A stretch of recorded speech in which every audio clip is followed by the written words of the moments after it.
Max, what does this Penn State team, this 3-6 Penn State team, have to do to win a game? Now, it sounds easy in theory, but after what we just saw against the number 2 team in the country, it's not that easy for this team. No, it's not. I mean, what it really boils down to is Penn State played a hell of a game today, but Indiana had guys who just made the better plays at the right time. I mean, Fernando Mendoza was getting rocked multiple times in the second half. I mean, throughout the entire game, and he makes some incredible throws. Omar Cooper, the touchdown, was one of the best touchdown catches I've seen. It was really good stuff. Number 80 down the sideline with Charlie Becker. Becker. Yep, Charlie Becker had a couple of huge plays today.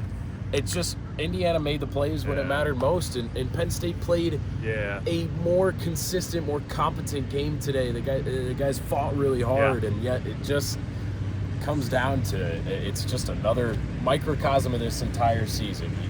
It's just not going well. I've never seen a player, a quarterback, perform on a last drive in this environment with the crowd roaring and this defense baring its fangs, deliver like this quarterback did today. So that's since 2002. There were some hits that they put on him in this game, whether it was a straight rush, a stunt, a DB blitzing.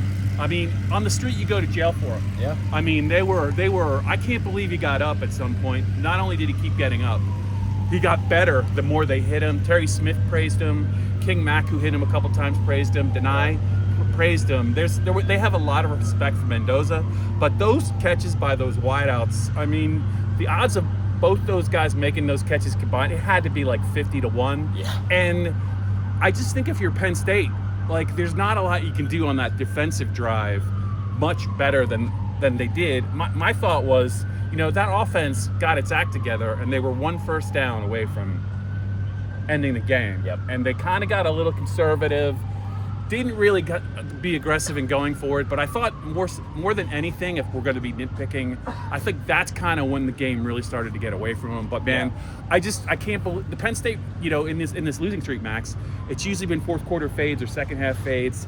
It was the opposite, and against a very good team. They probably deserved a better fate, but at the same time, for Indiana to win a game like this for the first time ever at Beaver Stadium, I think you got to give them a lot of credit too. Oh, absolutely. You mentioned it. The offense kind of stalled out there, but it was a second half surge that even got him in that position. Yeah. The stats, Ethan Grunkemeyer had 1 more passing yard than Fernando Mendoza, who might win the Heisman this year. Yeah. And he had a better passer rating.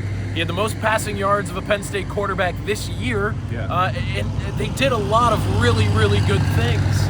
And then just when it mattered most, they couldn't make the play. They couldn't get that first down. I thought on the final drive when they threw the Hail Mary, they used the timeout when they could have gone and spiked the ball instead and probably saved some more time.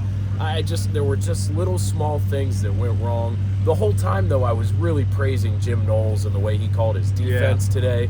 A lot of blitzes. I thought more creative blitzes today than we'd seen all year. Came off the edge with a corner a couple times and got home. The entire game, until 2 minutes left in the fourth quarter, I was sitting there saying, "Oh, okay, this is it. They're going to win. They played a great game. Yep. Everything went so well, and it just falls apart." And it's Penn State. You can't. You kind of just have to shake your head. I think if you're going to look for positives and you're a Penn State fan, I think 2 players that are young players that I thought really stepped. They had some veterans play well, but that doesn't really matter much in 2026. Right.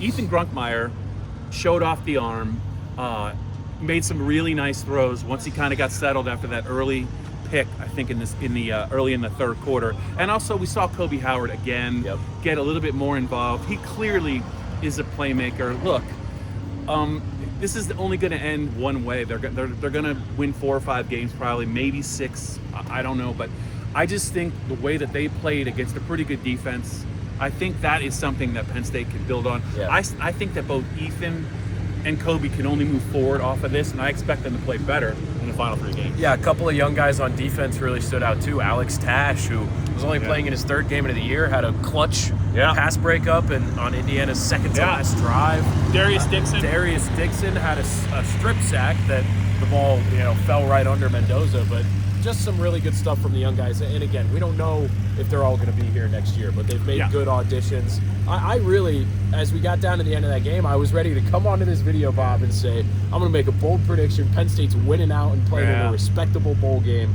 at 7-5, and I still think that that's very much on the table. I think, especially with what we saw today, Go ahead, just do it. I think Penn State's better than the 3 teams that they're going to play the rest of the season. But when you lose 6 in a row and you lose another one in this fashion, it is hard to keep getting up. Yeah, I'm not sure if anyone other than Ohio State or Indiana beats this team today in this environment.